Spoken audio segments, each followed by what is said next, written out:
Hello বন্ধুরা, good morning. কেমন আছে সবাই? আমি মুক্তি চলে এসেছি নতুন আর একটি ব্লগ নিয়ে। এখন বাজে হচ্ছে সকাল 11:30। আজকের ব্লগ এখান থেকে শুরু করছি। অনেকদিন পর আজকে ক্যামেরাটা অন করলাম, জানো তো। তো ভাবছিলাম যে ভিডিও করব কি করব না, করব কি করব না, মানে শরীরটা ভালো নেই তো। শরীর ভালো না থাকলে কিছুই ভালো লাগে না। কি হয়েছে বলো তো? এই দেখো, দেখতে পাচ্ছ এই পাশটা আমার পুরো ফুলে গেছে। মানে কদিন ধরে খুব দাঁতের সমস্যা হচ্ছে, কিছু খেতে পাচ্ছি না, দাঁতে ব্যথা করছে। আর শুধু দাঁত না, পুরো মুখটাই কিন্তু আমার ব্যথা। কালকে গেছিলাম ডাক্তারের কাছে, ডাক্তার বলেছে দাঁতটা তোমাকে তুলতে হবে, কারণ দাঁতের মধ্যে কিছুই ছিল না, পুরো দাঁতটা পোকা লেগে গেছিলো। তো তার জন্য কালকে গিয়ে আমি দাঁতটা তুলে এসেছি। আর আজ কালকে তো মানে পুরো সারা দিনটাই আমি শুয়ে শুয়ে কাটিয়েছি, কিন্তু তেমন একটা ব্যথা হয়েছিল না, অবশ করে নিয়েছিল। আর মানে দাঁতটা তোলার আগে ওষুধ দিয়েছিল, সেই ওষুধটা খাওয়ার পরে আমার মনে হয় তেমন একটা ব্যথা হয়নি। তো যাই হোক, দেখো এখনও পুরো ফোলা আছে এখানে। তো এখন আমি খেয়ে দিয়ে উঠলাম, ওষুধ খেয়ে নিয়েছি, আর খেলাম হচ্ছে সুজি। একদম নরম করে সুজি রান্না করেছিলাম, সুজি খেয়ে নিয়েছি। আর মামামকেও সুজি দিয়ে দিয়েছি খেতে। আর এখন দেখো সমস্ত কাজকর্ম কিন্তু আমার পড়ে রয়েছে, বেলাও অনেক হয়ে গেছে। দেখো বিছানাটা পড়ে রয়েছে, এখন হচ্ছে বিছানাটা আমি গুছিয়ে নেব। আর হচ্ছে তো চলো, বিছানার চাদরটাও আমাকে চেঞ্জ করতে হবে, কারণ হচ্ছে অনেক দিন হলো বিছানার চাদরটা চেঞ্জ করা হয়নি। আমার বড়রও জ্বর এসেছিলো, আমাদের সবারই শরীর খারাপ ছিল, তার জন্য আর বিছানার চাদর মাদরগুলো চেঞ্জ করা হয়েছিল না। ভাবলাম একবারে সবাই সুস্থ হয়ে যাক, তারপরে চাদরগুলো চেঞ্জ করব। তো তার জন্য আর করা হয়নি। তো চলো, এই যে এখন বিছানাটা আমি গুছিয়ে নিয়ে তারপরে তোমাদের সঙ্গে দেখা হচ্ছে। আমার বিছানা গোছানো কমপ্লিট। আর এই চাদরটা পেতেছি, এই চাদরটা না আমার ভীষণ ভালো লাগে, আর পাতলে না দেখতেও বেশ ভালো লাগে, জানো তো। তো ভাবছি আর একটা আমি বাড়িতে যদি কেউ চাই তাহলে তাকে দিয়ে আর একটা আনাবো। আর এই যে বিছানা দেখতে পাচ্ছ, বিছানার উপরে জামা কাপড় ভাঁজ করা রয়েছে, এগুলো কালকের কাঁচা জামা কাপড়। এগুলো আমি কালকে শরীরটা আমার ভালো ছিল না বলে আমি গোছাতে পারিনি। তো এখন বিছানাটা গুছিয়ে নিয়ে তারপরে জামা কাপড়গুলো একবারে ভাঁজ করে নিয়েছি। তো চলো জামা কাপড়গুলো আলমারিতে রেখে দিই। তো হাতে যে চাদরটা তুললাম সেটা আজকে আর কাচবো না, কালকে একবারে সকালবেলায় কেচে দেবো। তো এই যে এখানে চেয়ারের উপর রেখে দিলাম। আমার যত জামা কাপড় থাকে ময়লা সব আমি চেয়ারের পরই রেখে দিই। তো এটাই হচ্ছে আমার জায়গা। ও, আলমারিটা বন্ধ করিনি।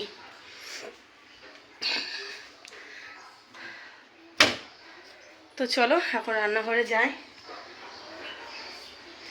সমস্ত কিছু এলোমেলো হয়ে রয়েছে। এই যে ঘরে রাখছিস কেন? ডিম মাছের মধ্যে ভেঙে যাবে তো। এই যে মাছ দিয়ে গেছে, আর মনে হয় এর মধ্যে ডিম আছে। মামামের হাতে দিয়েছে, এমন জোরে রেখেছে, জানি না ডিমগুলো ফেটে গেল কি না। তো এই যে এর মধ্যে মাছ এনেছে, আর এই যে এখানে ডিম আছে। ডিমগুলো তুলবো আর মাছগুলো ধোবো। কালকের লায়ের ঘন্ট ছিল, মুগ ডাল দিয়ে লায়ের ঘন্ট করেছিলাম, ফ্রিজে রাখতে ভুলে গেছিলাম, এখন সকালে ওটা দেখছি নষ্ট হয়ে গেছে। আমিও খেয়েছিলাম না, জানো তো, দাঁতের জন্য খেতে পারিনি, শক্ত জিনিস খেতে বারণ করেছে। সকাল সকাল কালকে রান্না করে রেখে গিয়েছিলাম। তো দেখো কতটা লায়ের ঘন্ট, পুরোটাই নষ্ট হলো। কিন্তু ডিমগুলো তুলবো। আগেরবার ডিম এনেছিলাম, প্রায়গুলোই কিন্তু ফাটা বেরিয়েছিল, আর মামা এমন জোরে রেখেছে, জানি না ডিমগুলো ফেটে গেছে কিনা। এক ডজন করে ডিম আনি, অনেকদিন চলে যায়, কারণ আমরা কেউই ডিম তেমন একটা খেতে পছন্দ করি না। সেদ্ধ ভাত থাকলে তখন করি, আর মাঝে মধ্যে মামাকে সেদ্ধ করে দিই। মামামও ঠিক ডিম ভালোবাসে না, আর আমার বর তো খাই না, ওর কথা তো বলবোই না। তো এই যে এখানে 12টা ডিম আছে। তো চলো, ডিমগুলো রাখা হয়ে গেল। আজকে মাছ এনেছে ভোলা মাছ। এগুলো হচ্ছে সাদা ভোলা, বেশিরভাগ আমরা লাল ভোলাটাই খাই, কিন্তু এই সাদা ভোলাটা খুব কমই খাওয়া হয়। তো আজ হচ্ছে বর বললো যে লাল ভোলা তো খাওয়াই হয়, তো আজকে সাদা ভোলাইটাই আনা যাক। তো তার জন্য সাদা ভোলাই এনেছে। আর এখন দেখো আমি মাছগুলো কিন্তু ভালোভাবে ধুয়ে নিচ্ছি। মাছের ভেতরে যতই কেটে পরিষ্কার করে দিক না কেন, তাও কিন্তু মামা অল্প অল্প আঁশ কিন্তু থাকে। কিরকম পড়তে বসা বলে, দেখো পড়তে বসেছে, দেখো সোফার উপরে পাটা নিচে কিভাবে ঝুলে ঝুলে পড়ছে, দেখো। এই এভাবে পড়া হয়? তুই এভাবে পড়ছিস? হ্যাঁ, ঠিক করে বসো পড়তে। হ্যাঁ নাও, কলাটা খেয়ে নাও। না মা, ওরম করতে নেই। নাও নাও নাও নাও নাও, তাহলে কিন্তু আমি কিচ্ছু কিনে দেবো না। খেয়ে নাও। পুরোটা খাবা, ঠিক আছে? কি শুনবো বলো তোমার কথা? দেবো তো, বলেছি তো দেবো। এ মা, জামাটা একটু ঘাড়ের এদিকে হচ্ছে একটু মানে বড়, এরকম করে নেমে যায়, এখানে সেলাই করে দিতে হবে, তাহলে এটা এইভাবে থাকবে, ভাল লাগবে দেখতে। সেলাই করে দেবো খুনি, ঠিক আছে? না তাদের খেয়ে নিয়ে পড়ে নাও।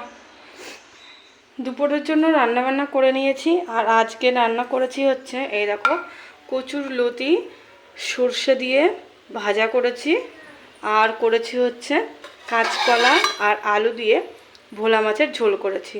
আর কিছু করিনি, এই দুই রকমই করেছি, কারণ আজকে সবজি ছিল না ঘরে, তো যা ছিল তাই রান্না করেছি। আর এই দেখো এখানে তালের বড়া রয়েছে, আর হচ্ছে একটা মালপোয়া রয়েছে।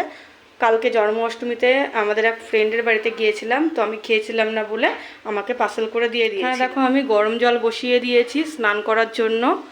আজকে অনেক বেলা হয়ে গেছে, ঘড়িতে প্রায় বাজে হচ্ছে 2:45। এই দেখো এখন আমি স্নান করিনি। আর এখানকার ওয়েদারটা একটু ভালো না, ঠান্ডা ঠান্ডা ভাব, তো তার জন্য গরম জলেই আমি স্নান করব। আর এখন থেকে গরম জলেই স্নান করার চেষ্টা করব। সকাল সকালেই করে ফেলি কয়দিন গরম জলে, তো আজ মামা স্কুলে যায়নি, উঠতে লেট হয়ে গেছে বলে গরম জল চলে গেছিলো, তো ভাবলাম সমস্ত কাজকর্ম করে একবারে স্নান করে নিই।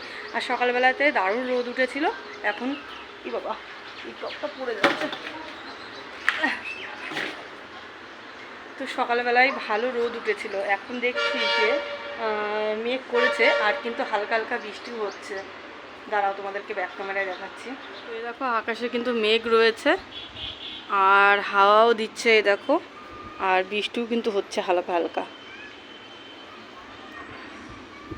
এই গাছটা এখানে রেখেছিল, আমি যে এখানে এসে দাঁড়িয়ে আছি আর পড়ে যাচ্ছিল। গাছটা বেশ সুন্দর হয়ে উঠেছে জানো তো। এটা হচ্ছে নীলকণ্ঠ, এটা হচ্ছে সাদা নীলকণ্ঠ, অনেকে অপরাজিতা ফুল বলে, তো আমরা নীলকণ্ঠই বলি। তোমরা কে কী ফুল বলো অবশ্যই কমেন্ট করে জানিও। আর এই দেখো এই গাছটায় কি সুন্দর গোলাপ ধরেছে ছোট ছোট।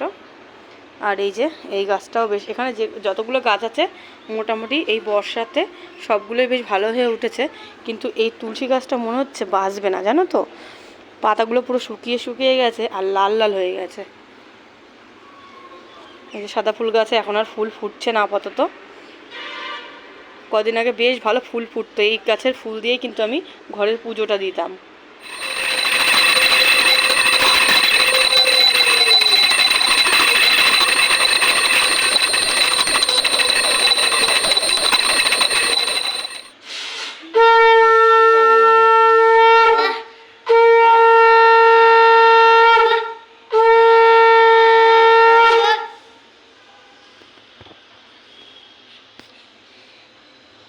তো এই দেখো মামামকে ভাত মেখে দিয়েছি, মামাম কিন্তু আজকে একাই খাচ্ছে, আর মাছটা কিন্তু আমি ওকে বেছে দিচ্ছি, তাই তো?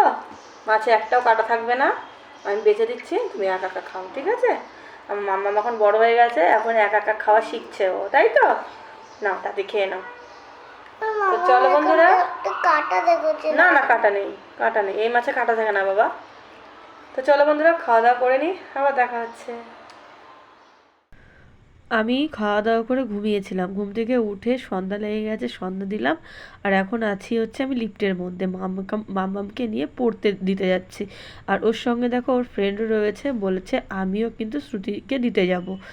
আর এখন বাজে হচ্ছে 7টা, 5টার সময় পড়া থাকে, কিন্তু ওর পড়া দিদির শরীর খারাপ বলে বললো যে 7টার সময় পাঠাতে, ডাক্তারের কাছে গেছিলো। তো এই যে ওর পড়া দিদির সঙ্গে আমি কথা বলছি, জিজ্ঞাসা করছিলাম যে কি হয়েছে, তো বললো আমার ঠান্ডা লেগেছে।